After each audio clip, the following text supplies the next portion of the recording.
नमस्कार, मैं हूं मृत्युंजय कुमार झा और हमारा खास शो ब्लड डोनेशन बिना कंफ्यूजन, इसमें आपका स्वागत है।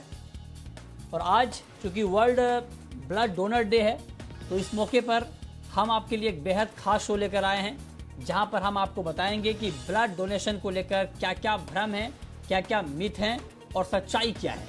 क्योंकि आमतौर पर लोग कहते हैं कि रक्तदान महादान महाकल्याण, और असल में ये हमेशा से लोगों की जान बचाने का एक बड़ा जरिया रहा है ब्लड डोनेशन।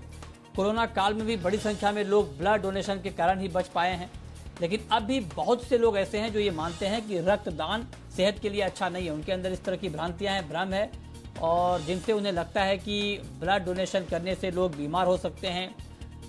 साथ ही इसको लेकर के कुछ और अलग अलग तरह के भ्रम हैं कि लोग कमज़ोर हो जाएंगे, आपकी एंटीबॉडी कम हो जाएगी, अलग अलग तरह की भ्रांतियां हैं। तो आज हम इस खास मौके पर इन्हीं भ्रांतियों को दूर करने की कोशिश करेंगे।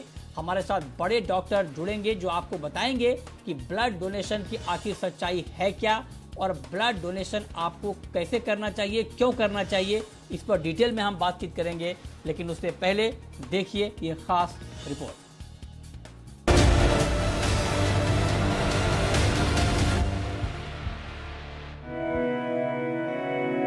रक्तदान। भले ही ये शब्द देखने में छोटा लगता हो, लेकिन इतिहास गवाह है कि दान किए हुए ब्लड ने बड़े बड़ों की जिंदगी बचाई है। कोरोना काल में इसकी जरूरत भी दिखी और उपयोगिता भी समझ आई। जब कोरोना से ठीक हुए लोगों ने ब्लड डोनेट किया और डॉक्टरों ने उनके ब्लड में प्लाज्मा निकाल कोरोना मरीजों को ठीक किया, मरीज ठीक होने लगे। विश्व स्वास्थ्य संगठन यानी WHO हर साल 14 जून को वर्ल्ड ब्लड डोनर डे सिर्फ इसलिए मनाता है कि लोग ब्लड डोनेशन के लिए आगे आएं। लेकिन आज भी बड़ी संख्या में लोग हैं जो इससे डरते हैं। उन्हें लगता है कि ब्लड डोनेशन शरीर के लिए अच्छा नहीं है, इससे उन्हें कई तरह की बीमारियां हो सकती हैं। कुछ लोगों को तो यहाँ तक लगता है कि ब्लड डोनेशन से उनकी मौत तक हो सकती है, जबकि सच्चाई इसके ठीक उलट है। ना तो ब्लड डोनेट करने से शरीर किसी भी बीमारी का घर बनता है और ना ही उससे मौत होती है। डॉक्टरों के मुताबिक ब्लड डोनेट करना शरीर और सेहत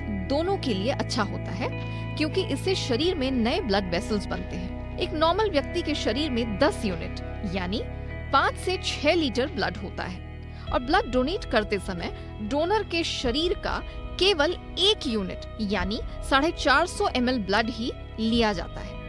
एक सेहतमंद इंसान के शरीर में इतना ब्लड 24 से 48 घंटों में फिर से बन जाता है। डॉक्टरों के मुताबिक पुरुष 3 महीने में एक बार और महिलाएं 4 महीने में एक बार ब्लड डोनेट कर सकती हैं। हालांकि ऐसा भी नहीं है कि कोई भी 18 से 60 साल का व्यक्ति जब चाहे ब्लड डोनेट कर सकता है। ब्लड डोनेशन से पहले डॉक्टर डोनर में कुछ चीजें देखते हैं, जैसे ब्लड डोनेट करने वाले डोनर का सेहतमंद होना जरूरी है, उसे किसी तरह की बीमारी नहीं होनी चाहिए। यही वजह है कि रक्तदान से पहले डोनर की मेडिकल जांच भी कराई जाती है। इसके साथ ही डोनर का हीमोग्लोबिन लेवल भी सही होना चाहिए। अगर ऐसा नहीं है तो ब्लड डोनेट नहीं कर सकते।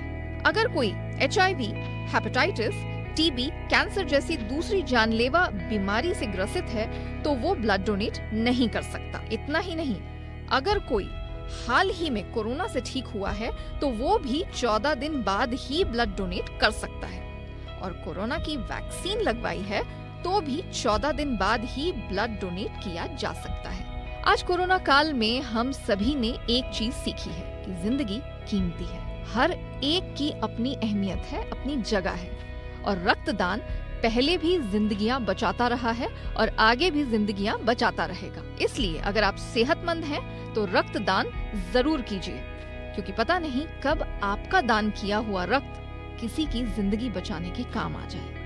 ब्यूरो रिपोर्ट, जी मीडिया। और चलिए इस पर चर्चा की शुरुआत करते हैं। हमारे साथ 2 खास मेहमान हैं। हमारे साथ हैं मैक्स हेल्थ केयर में ब्लड ट्रांसफ्यूजन मेडिसिन की HOD डॉक्टर संगीता पाठक, और साथ ही हमारे साथ हैं एम्स हैदराबाद में कम्युनिटी मेडिसिन के प्रोफेसर डॉक्टर नीरज अग्रवाल। आप दोनों का बहुत बहुत स्वागत है इस खास चर्चा में। और आज इस खास मौके पर हम आपको यही बताने की कोशिश कर रहे हैं कि ब्लड डोनेशन को लेकर क्या क्या भ्रांतियां हैं। हमारे आपके मन में जो सवाल हैं, उन्हीं सवालों के जवाब आज हम लेने की कोशिश करेंगे। मेरा सबसे पहला सवाल डॉक्टर संगीता पाठक जी आपसे होगा मैम कि पहला सवाल उन लोगों के लिए जिनके मन में इस बात को लेकर कंफ्यूजन होता है कि ब्लड डोनेट करेंगे तो कमज़ोर हो जाएंगे, एंटीबॉडी कम हो जाएगी, या मतलब जो गांव घर में इसको और ही और आसान लैंग्वेज में ये बोलते हैं कि अगर आपने ब्लड डोनेट किया तो आपका ब्लड कम हो गया, बॉडी से, शरीर से खून कम हो गया। तो इसका पहला जवाब आपका क्या होगा? क्या ब्लड डोनेट करने से वाकई ब्लड से बॉडी से ब्लड कम हो जाता है, लोग बीमार हो जाते हैं, या आप कमज़ोर हो जाते हैं? इसका जवाब मैम। तो सबसे पहले जितने श्रोता मुझे सुन रहे हैं उनको मेरा नमस्कार और वर्ल्ड ब्लड डोनर डे की बहुत बहुत शुभकामनाएं आप सभी को। तो जैसा आपने पूछा अभी कि ब्लड डोनेट करने से क्या मतलब मैं कमज़ोर हो जाऊंगा या एंटीबॉडीज़ कम हो जाएंगी, तो ऐसा कुछ नहीं है। ब्लड डोनेट करने से आपका जो बोन मैरो है वो स्टिमुलेट होता है नए सेल्स बनाने के लिए। तो वो तो मतलब लाइक एक तरह से हेल्दी चीज़ है। अगर आप डोनेट करेंगे, बहुत सारे आर्टिकल्स इस टाइम पर हैं हमारे जो बोलते हैं कि अगर आप रेगुलर डोनर हैं तो आपका ब्लड प्रेशर भी कंट्रोल रहता है, बाकी की बीमारियां भी आपसे दूर रहती हैं। तो ये जो डोनेशन का प्रोसेस है ये आपके लिए एक हेल्दी प्रोसेस है आपके शरीर के लिए, क्योंकि वैसे भी 128 दिन बाद तो आपके जो रेड ब्लड सेल्स हैं वो वैसे भी खत्म हो जाने। तो अगर आप डोनेट करेंगे ब्लड को तो आपका जो बोन मैरो है वो स्टिमुलेट होके और बढ़िया सेल्स, यंग सेल्स बनाएगा, आपको यंग रखने के लिए और बेटर है। तो मेरी आप सबसे गुजारिश है कि जो भी ये सोच रहे हैं कि ब्लड देने से कमज़ोरी आती है और कुछ आपको बीमारियां हो जाएंगी, तो ऐसा बिल्कुल भी नहीं है। जी, ये आपने बहुत पहले जवाब में ये आपने साफ कर दिया कि ब्लड डोनेट करने से मतलब रक्तदान करने से आपको कोई नुकसान नहीं होता है, मतलब आपको कोई खतरा नहीं है, कोई नुकसान नहीं है, इसके उलट आपको फायदा है, जो मैम ने अभी आपको बताया, और इस पर आगे हम और डिटेल में बातचीत करेंगे। अब डॉक्टर नीरज, मैं आपसे पूछना चाहता हूं कि जैसे मैम ने बताया कि ब्लड डोनेट करने से इनफैक्ट आपको फायदा होता है, नए सेल बनते हैं, इसको जरा और समझाएं सर डिटेल में कि एक वो व्यक्ति जो ब्लड डोनेट करता है, मान लीजिए अगर मैं 18 साल से काउंट करूं और अगर 40 साल की एज तक कोई फिलहाल लें, और अगर इस दौरान किसी व्यक्ति ने 10 बार 20 बार ब्लड डोनेट किया है और किसी व्यक्ति ने बिल्कुल नहीं किया है, तो दोनों की एंटीबॉडी, दोनों के बॉडी की मजबूती, इसमें क्या फर्क रहेगा सर? जिस व्यक्ति ने डोनेट किया है और जिसने नहीं किया है, दोनों के बॉडी में क्या फर्क रहेगा 40 ईयर में, अगर 18 ईयर से कोई ये काम शुरू करता है तो? बिल्कुल, आपने बहुत बढ़िया सवाल पूछा और आज के दिन के हिसाब से ये टॉपिक बहुत ही बढ़िया है, क्योंकि आज ब्लड डोनेशन डे है और डोनेशन करना बहुत अच्छी बात होती है। और जैसा कि आपने पूछा कि जो डोनेट करते हैं और जो नहीं डोनेट करते हैं उसमें क्या अंतर होगा, तो जो देखिए, जो लोग डोनेट करते हैं उनको फायदा ये हुआ, जैसा भी डॉक्टर साहब ने बताया, कि जो है नए हमारी आरबीसी बनेंगी, और जब आरबीसी बनेंगी तो ब्लड में जो हमारा खून है वो थोड़ा सा तेजी से बनता है, क्योंकि पुरानी सेल चली जाती है और नई सेल आती है, क्योंकि हमारे अंदर अपनी मैकेनिज्म में फैक्ट्री है ब्लड बनाने की। तो अगर हम पुराना ब्लड निकाल देते हैं और उसकी जगह नया ब्लड हमारा बनता है, तो स्वाभाविक है नए ब्लड के साथ जो हमारी अदर जो एंटीबॉडीज हैं और अदर मैकेनिज्म है वो भी इम्प्रूव होती है।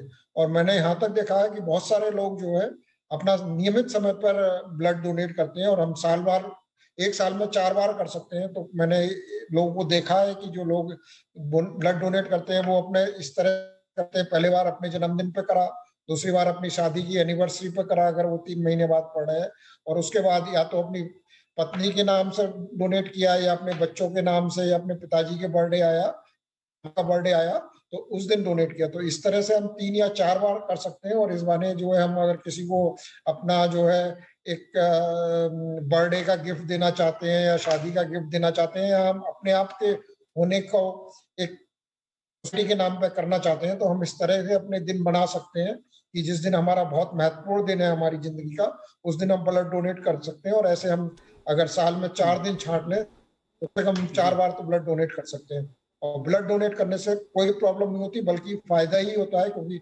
हमारे शरीर में कोई जो खराब कोशिका होती हैं या जो 30 दिन की या 60 दिन की बनी होती है वो निकल जाती है, लाल ब्लड सेल जो होती है, और उनके बदले में अगले दिनों में वो थोड़ा बनने लगती है, अदरवाइज स्पीड से बनेंगी। वो 120 दिन में ना बन के 60 दिन में ही रिप्लेस हो जाएंगी। तो एक अच्छी बात है ब्लड डोनेशन करना, और उससे हमारी बॉडी को एक नयापन मिलता है और ब्लड कोशिकाएं होती हैं और एंटीबॉडी भी अच्छी बनती हैं, तो एक अच्छा काम है ब्लड डोनेशन करना। ओके, तो मतलब आपने कहा कि ब्लड बिल्कुल डोनेट करना चाहिए और आप कोई ना कोई बहाना ढूंढिए ब्लड डोनेट करने का। जैसे आपने बर्थडे पे आपने डोनेट कर दिया, अपने मदर फादर के बर्थडे पे डोनेट कर दिया, या किसी और ओकेजन में कर दिया। तो मतलब हमारे दोनों डॉक्टर ने अब तक आपको ये बता दिया कि ब्लड डोनेट करने से आपको कोई दिक्कत नहीं है, कोई कमजोरी नहीं आती बॉडी में, कोई ब्लड आपके बॉडी का कम नहीं होता है। क्योंकि अगर आप डोनेट नहीं करेंगे तो वैसे भी एक वक्त के बाद वो आरबीसी, जैसे मैम ने बताया और सर ने बताया, कि वो खत्म हो जाता है, फिर नया ब्लड बनता है। तो आप अगर ये सोच रहे होंगे कि आपने ब्लड नहीं किया और आपने खून बचा लिया, तो ये गलत धारणा है, ये बिल्कुल गलत धारणा है, इसको दिमाग से निकाल दीजिए।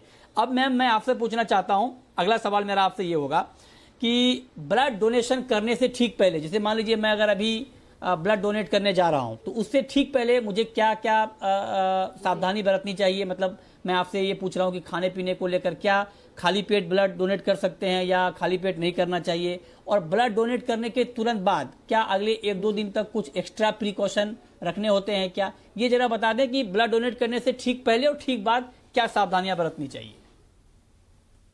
जी, तो मैं आपको थोड़ा सा ये भी बताऊंगी कि मतलब किस तरह ब्लड लिया जाता है। जैसे आपने अभी पूछा था पहले भी कि मेरे को कमजोरी आ जाएगी, तो उसके लिए भी हम पूरा टेस्टिंग करते हैं, ऐसे नहीं लेते हैं ब्लड। जो आदमी फिट होता है उसी का ब्लड लिया जाता है। तो सबसे पहले कि क्या प्रिकॉशंस लेने चाहिए। तो जब आप डोनेट करने आ रहे हैं ब्लड, तो आपने सुना होगा कभी 1 में से 10,000 केस में कभी कभी एक वेजोवेगल रिएक्शन हो जाता है। मतलब आप थोड़ा सा जैसे बेहोशी हो गई, वो 1 में से 10,000 लोगों में बोल रही हूँ मैं, वो बहुत कम होता है। मैं बहुत कम देखा है वो। पर ये प्रिकॉशंस मतलब आपको लेने हैं कि आपको ना हो। तो आपको बहुत सारा लिक्विड, मतलब आप अपनी नॉर्मल डाइट तो आपको लेनी है, जैसे आप लेते हैं खाते पीते हैं, अच्छा वो खाना ही है। पर आप जब ब्लड डोनेट करने आते हैं, तो जैसे हम जब ब्लड डोनेट करवाते हैं तो हमेशा अपने डोनर को बोलते हैं कि 1 गिलास पानी पी लीजिए। तो उससे क्या होता है, आपका लिक्विड जो होता है, लिक्विड आपके बॉडी में अच्छा होना चाहिए, डोनेट करने से पहले भी और डोनेट करने के बाद भी। और इन दोनों से फायदा क्या होता है कि आपको किसी तरह का रिएक्शन नहीं होगा। ये जो वेजोवेगल टाइप के रिएक्शंस होते हैं ये नहीं होंगे। अच्छा। अब एक पॉइंट और बताना चाहूंगी कि जब आप आते हैं मेरे यहाँ पर ब्लड डोनेट करने, किसी भी ब्लड बैंक में जाते हैं, तो हम आपकी बहुत अच्छे से जांच करते हैं। ऐसे नहीं कि आया और आते ही एकदम अरे आ गया डोनर चलो ले लो, ऐसे नहीं होता है। बहुत अच्छे से जांच करी जाती है। पहले उससे एक बहुत लंबा चौड़ा क्वेश्चनेयर भरवाया जाता है, फॉर्म होता है, हर चीज पूछी जाती है। उसमें सबसे पहले ये भी पूछा जाता है कि आप रात में ठीक से सोए हैं कि नहीं। ये देखो छोटी बात है पर पूछी जाती है। आपसे ये भी पूछा जाता है कि आपने खाना कब खाया था।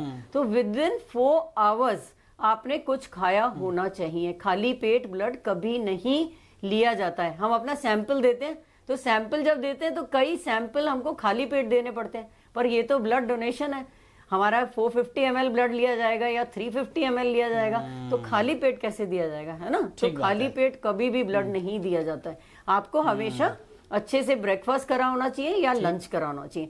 अब लंच और ब्रेकफास्ट के बीच में एक टाइम होता है जब वो डोनेट कर रहे होते हैं और वो कहेंगे नहीं मैडम हम तो खा के आए हैं, पर हम वापस भेजते हैं उन्हें कि आप चाहे जाके कुछ सैंडविच और जूस खा के आइए, पी के आइए, वो आपकी सेहत के लिए अच्छा है। हमारे लिए कोई प्रॉब्लम नहीं है, पर आपकी सेहत के लिए अच्छा है। तो आपका मतलब आपने खाया हुआ होना चाहिए अच्छे से।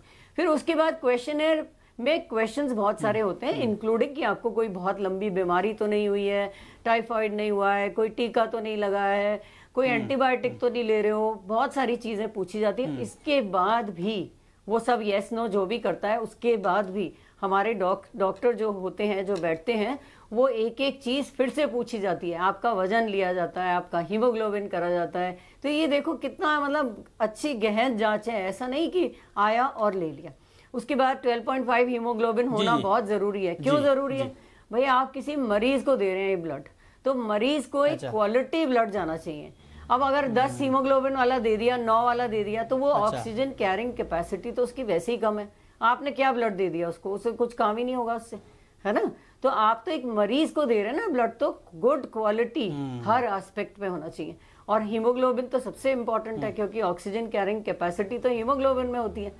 तो वो अगर अच्छा। नहीं होगी तो इसलिए ये मैं आपको ये हाँ, कहना चाह हाँ, रही हूँ कि हाँ। हर पॉइंट जो ब्लड बैंक में देखा जाता है बिल्कुल। वो बहुत अच्छे से जांच करी जाती है आपकी, और आपके टेस्ट करे जाते हैं, आपके सारे टेस्ट होते हैं ठीक ना। है। तो टेस्ट होता है HIV का, होता है HBV का, होता है HCV सब- का, जी, होता है जी। हेपेटाइटिस, तीनों तरह के टेस्ट, मतलब दोनों हाँ। तरह के, और HIV। तो क्यों करे जाते हैं, क्यों करे जाते हैं? क्योंकि ये वाली जो डिजीज है ये ब्लड के थ्रू मरीज को जा सकती है। तो ये प्रिवेंट करने के लिए मलेरिया का टेस्ट होता है, सिफिलिस का टेस्ट होता है। तो अब आप देखिए, मतलब जब आप ठीक ब्लड डोनेट करते जी, हैं, मैं जी, जी। आपको क्यों कहूंगी कि डोनेट भी करिए। आपको देखो अपना जो बॉडी का बीमारी का स्टेटस है वो भी किसी हद तक पता चलता है आपको, है ना। तो इसलिए भी डोनेट करिए। ये मैम आपने बता आप दिया कि जाके मैम ये टेस्ट करा बताइए, ये सकते हैं, आपने मुझे बता पता दिया है। कि ब्लड पर डोनेट करने से पहले क्या सावधानी बरतनी चाहिए, लेकिन ब्लड डोनेट करने के तुरंत बाद क्या सावधानी रखनी चाहिए मैम, ये जरा बता दें। हाँ, और जो आपने टेस्ट की बात की, बता रही। क्या हर जी। 3 महीने पे अगर मैं ब्लड डोनेट करने जाऊंगा तो क्या हर 3 महीने पर टेस्ट कराने होंगे? तो डॉक्टर अग्रवाल, अब मैं आपसे ये पूछना चाहता हूं सर, अगर कोई व्यक्ति कोरोना से ठीक हो गया है तो क्या वो ब्लड डोनेट कर सकता है? अगर हाँ तो कितने दिनों के बाद? एक कोरोना से अगर कोई व्यक्ति ग्रस्त है तो उसके बाद वो 14 दिन बाद डोनेट कर सकता है। और पहले तो हम कोरोना के व्यक्ति के ब्लड डोनेट करके और उसमें से प्लाज्मा निकाल कर भी कोरोना के व्यक्ति को दे रहे थे, लेकिन अभी थोड़ा सा ये पाया गया कि उसका बहुत ज्यादा फायदा नहीं है। लेकिन कोरोना से होने के बाद जो है 14 दिन बाद दे सकते हैं, नहीं तो अपना जो रूटीन में अगर कोई व्यक्ति ब्लड डोनेट करता है तो अपने उस हिसाब से वो डोनेट कर सकता है, और वो अच्छी बात है। और इससे पहले मरीजों ठीक को है। दे भी रहे थे, लेकिन अभी आजकल नहीं हाँ, दे रहे हैं। लेकिन थोड़ा सा सर अच्छी अगर मान बात लीजिए है। कोई हॉस्पिटलाइज हुआ हो, कोरोना का पेशेंट कोई हॉस्पिटलाइज हुआ हो, गंभीर रूप से ग्रस्त हुआ हो, ऑक्सीजन लेवल कम हो गया हो, उसके बाद अगर वो अस्पताल से डिस्चार्ज होता है तब भी वो डोनेट कर सकता है, या ऐसे मरीज को डोनेशन से बचना चाहिए? नहीं, देखिए, वो पूरी तरीके से स्वस्थ हो जाए तो नॉर्मली कोरोना के बाद जो जो खास करके जो कंडीशन आप बता रहे हैं, ऐसा मरीज थोड़ा सा कमजोर ज्यादा होता है और उसमें ठीक ताकत है। भी कम होती है, तो हाँ, वो जब उसको लगे कि हाँ, ये से हाँ, फिट हो गया है उसके बाद डोनेशन कर सकता है। हाँ। ओके, ठीक है, मतलब जब आप पूरी तरह से ठीक हो जाए तब आप डोनेट कर सकते हैं। मैम, अब मैं आपसे पूछना चाहता हूं कि अगर मान लीजिए किसी ने वैक्सीन ली है तो क्या वैक्सीन लेने के तुरंत बाद ब्लड डोनेट कर सकते हैं या कुछ वक्त तक रुकना चाहिए? जो हमारे रेगुलेटरी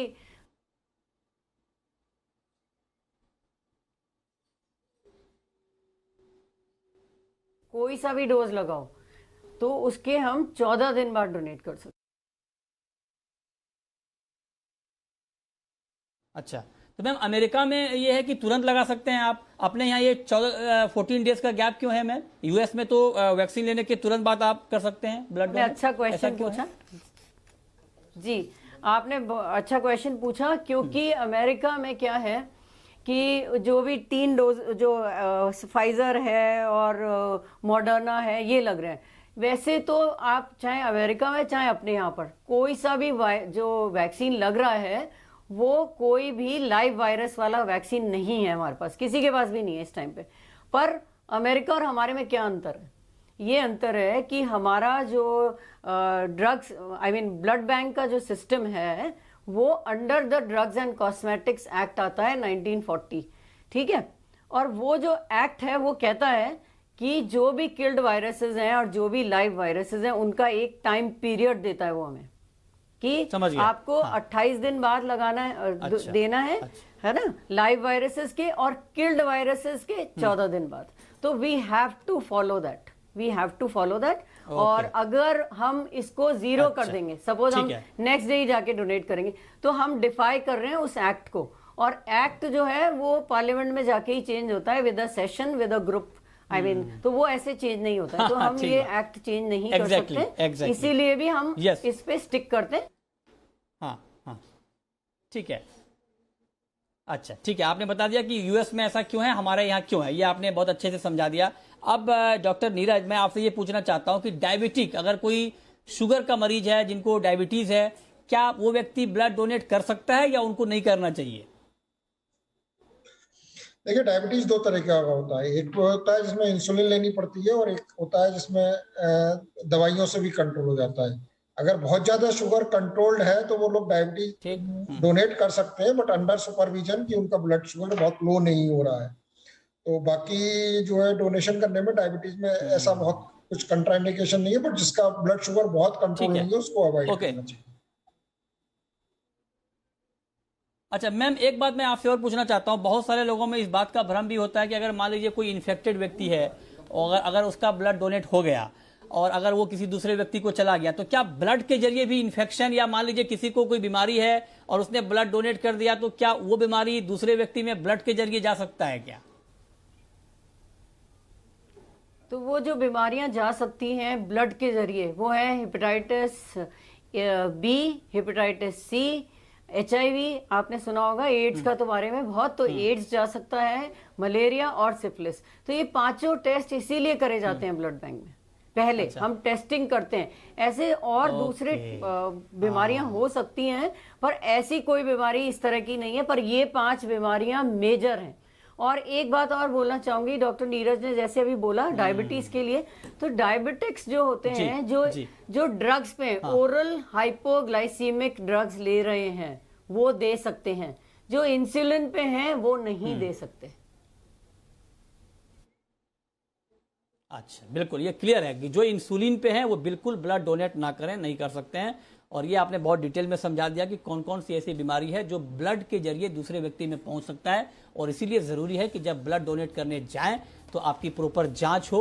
अलग अलग जो रिपोर्ट मैम ने बताई कि अलग अलग आपकी टेस्ट होनी चाहिए और उसके बाद ही आप ब्लड डोनेट करें। लेकिन हाँ, एक बात साफ है कि ब्लड डोनेट करने से ना तो आप कमज़ोर होते हैं, ना ही आपको कोई खतरा है। इनफैक्ट ब्लड डोनेट करना आपके लिए फ़ायदेमंद है, नए सेल आपके बॉडी में बनते हैं, आप ज़्यादा तंदुरुस्त होते हैं। तो ये अगर आपको कोई कहता है कि ब्लड डोनेट आपने किया तो आपके बॉडी से खून चला गया, आप कमज़ोर हो गए, ये सरासर गलत है। इसके ऊपर यकीन ना करें, और हर 3 महीने पर आप ब्लड डोनेट कर सकते हैं। अगर आप स्वस्थ हैं, हेल्दी हैं, तो ब्लड डोनेट करें, क्योंकि एक रिपोर्ट ये कहती है कि 18 साल का कोई व्यक्ति अगर ब्लड डोनेट शुरू करता है तो 60 साल की उम्र तक जाते जाते अगर वो हर 3 महीने पर ब्लड डोनेट करता है तो वो 500 लोगों की जान बचा सकता है, 500 लोगों की जान बचा सकता है।